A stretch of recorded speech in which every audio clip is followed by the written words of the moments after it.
Hello and welcome. You're watching UATV News with me, Ksenia Buhai.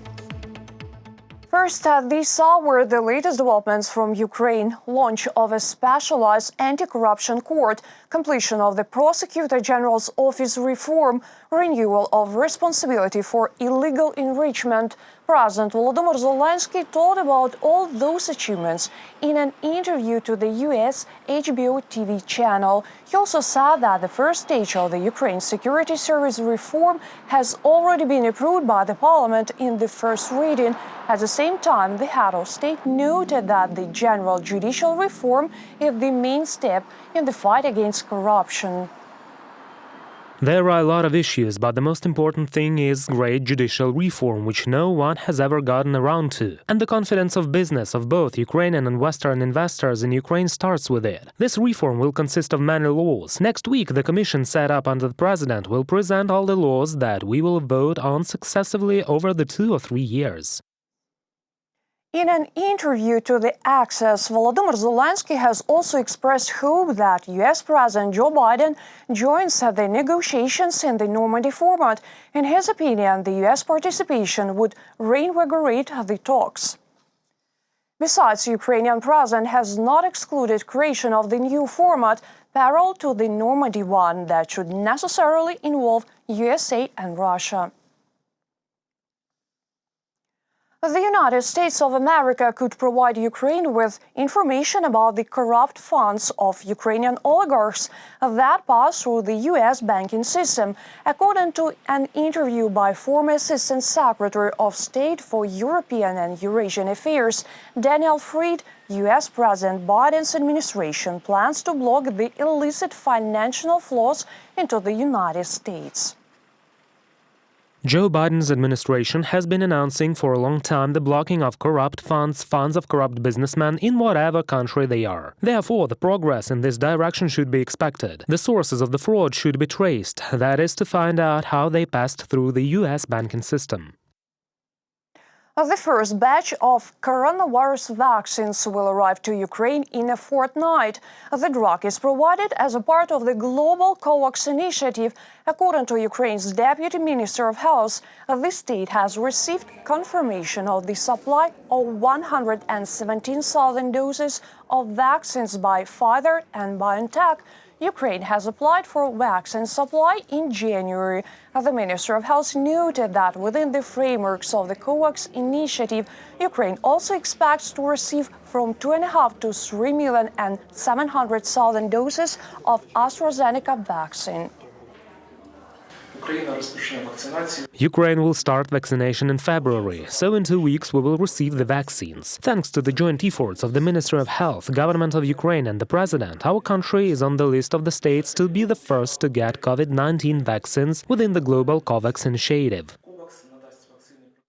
Ukrainian parliament demands the government to provide a detailed report on preparations for vaccination against COVID-19. The document should also include a detailed plan for immunization and mechanisms for equal distribution of free vaccines among the population, the MP stated.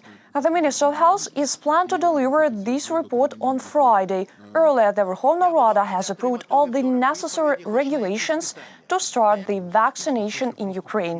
Last week, they have supported the law on quick registration of vaccines. The Cabinet of Ministers plans to start immunization in the second half of February. At last, the government announced an approximate date for the start of vaccination. The experience of countries that successfully carry out immunization demonstrates the most important thing is to organize a fast, efficient and fair distribution of vaccines among citizens and the terms for which vaccination is carried out. Because if it's carried out for years, it will not give any effect. Another challenge is distrust. Therefore, it is necessary to launch a broad campaign among citizens on the necessity and importance of vaccination. Representatives of Germany and France are examining a draft law on the state policy of the transitional period submitted by the Ministry for the Reintegration of the Temporarily Occupied Territories of Ukraine. French ambassador to Ukraine stated this in an interview to the media. At the same time, the diplomat stressed that elections in Donbas cannot be held until safe conditions are provided. We very well understand Ukraine's concern about this issue of public interest. We share Ukraine's opinion that elections cannot be held until security conditions are kept. However, the goal must be to hold elections as soon as possible, as voting and ruling through elected bodies is a basic condition of democracy. The first of this year's trial in the case of MH17 crash takes place at the Hague court. The arbitration tribunal considers applications from the relatives of the victims. They demand compensation and stress on the need for additional investigation. All four defendants did not appear at the trial. Only one of them is represented by the Dutch lawyers.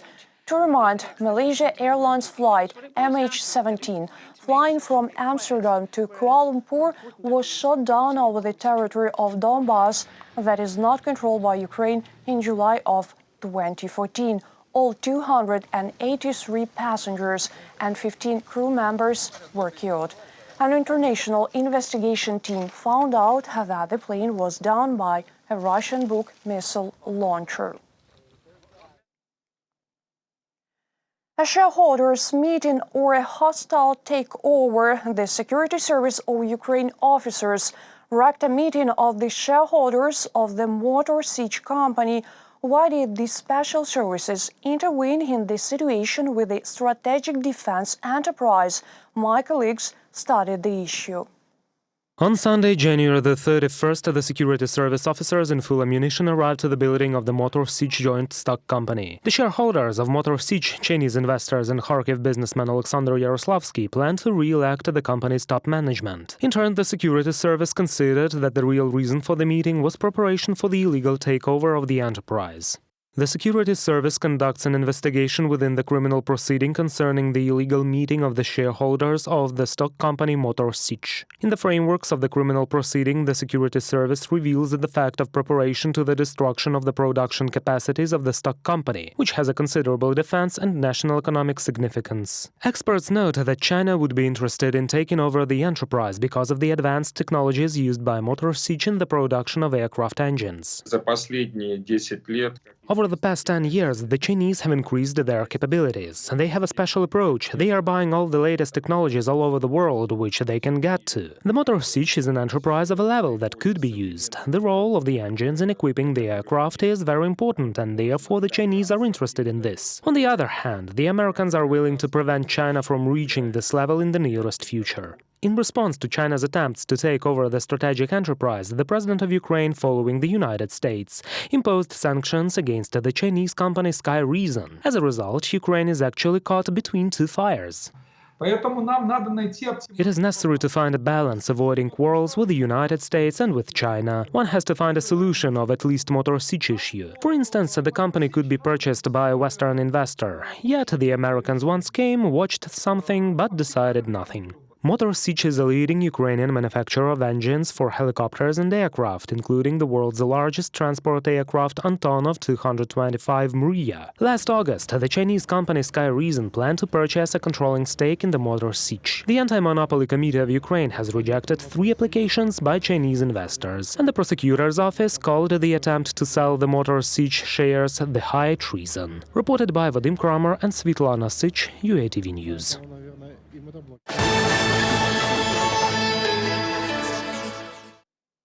The entire history of the city of Mariupol at a single home museum, collector Vyacheslav Dolzhenko has collected hundreds of exhibits that tell about the life of the city at different times. Living in the city, he finds antiques in the abandoned houses and even at dumps. Then he turns them into masterpieces. Our correspondents have also seen the unusual collection. This stone is all that remains of the church which once stood in Mariupol. The Byzantine-style temple was built 2 centuries ago at the cathedral square of the city. It was blown up in the last century during the anti-religious campaign. Only a couple of foundation blocks have been preserved up to this day. The Mariupol collector Vyacheslav Dolzhenko found one of them and put it next to his house. A large Harlampivsky cathedral stood at this square until 1938. That year it was blown up. It was by chance that only 2 stones remained. The clergy took one of them and I took another. The collector decided to make a museum in the basement of an apartment building. After cleaning the premises, he placed the found rarities there. Many people used to think of them as of garbage. There are lots of nationalities living in Mariupol now, and all those people used to be living normally for centuries. Those are Jews, Georgians, Greeks, Russians and Ukrainians and others. All lived peacefully. A typewriter, spinning wheels, harness for horses bottom from a German barrel. Mariupol resident gave a second life to many things from different cultures and centuries. This piano has a very good sound, people who played it said. This 1850 Austrian piano can still be played, despite the fact that it stood for 170 years in the attic of an old house.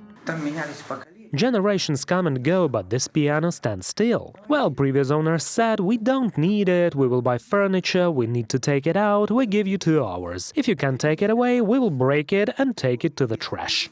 The stone woman, or Baba, is Vyacheslav's favorite exhibit. A woman from Donetsk region presented it to the collector.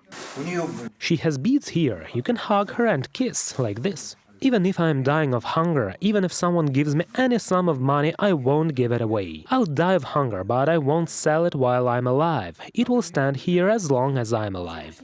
The collector has preserved and restored hundreds of treasures from the past. He keeps them for new generations. There is no country better than Ukraine. People say we do not like Ukraine, we will leave. Not Ukraine is to blame, people are to blame. There is no such land anywhere. God has given us such a land here, seas, lakes, here you can live. This is the best place in the world.